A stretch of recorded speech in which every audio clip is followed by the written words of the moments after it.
लोकांना मोफत धान्य वाटप कधीपर्यंत करणार असा सवाल सुप्रीम कोर्टाने केंद्र सरकारला केलेला आहे। सरकार रोजगाराच्या संधी का निर्माण करत नाही असा प्रश्नही सुप्रीम कोर्टाने केंद्र सरकारला विचारत फटकारलेला आहे।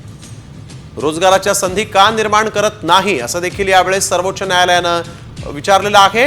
सर्वोच्च न्यायालयानं केंद्र सरकारकडून मोफत रेशन वाटपावर तिखट सवाल उपस्थित केले। सर्वोच्च न्यायालयामध्ये सोमवारी अन्न सुरक्षा कायद्याअंतर्गत अन्न पुरवठा करण्यासंबंधी एका प्रकरणावर सुनावणी घेण्यात आली आणि यावेळेस सर्वोच्च न्यायालयानं केंद्र सरकारनं गरिबांना फक्त मोफत रेशन देत राहण्यापेक्षा रोजगार निर्मितीवर लक्ष केंद्रित करण्याचं आवाहन केलं आहे।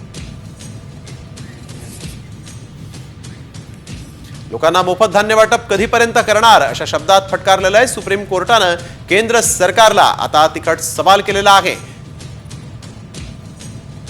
मोफत धान्य वाटप करण्यापेक्षा लोकांना रोजगाराच्या संधी उपलब्ध करून द्या असं देखील सुप्रीम कोर्टानं केंद्र सरकारला म्हटलेलं आहे। लोकांना मोफत धान्य वाटप कधीपर्यंत करणार असा प्रश्नच यावेळेस सुप्रीम कोर्टानं केंद्राला विचारला। रोजगाराच्या संधी तुम्ही का निर्माण करत नाही असं देखील यावेळेस सुप्रीम कोर्टानं सरकारला विचारलेलं आहे। केंद्राला यावेळेस सुप्रीम कोर्टानं फटकारल्याचं दिसतंय। लोकांना मोफत धान्य वाटप करण्यावर सुप्रीम कोर्टानं थेट केंद्र सरकारला सवाल उपस्थित केलेला आहे। यावेळेस एक महत्त्वाची बातमी आपण बघतोय आणि आता केंद्र या संपूर्ण प्रश्नावर नेमकं काय उत्तर देतं, काय स्पष्टीकरण देतं हे पाहणं महत्त्वाचं ठरणार आहे।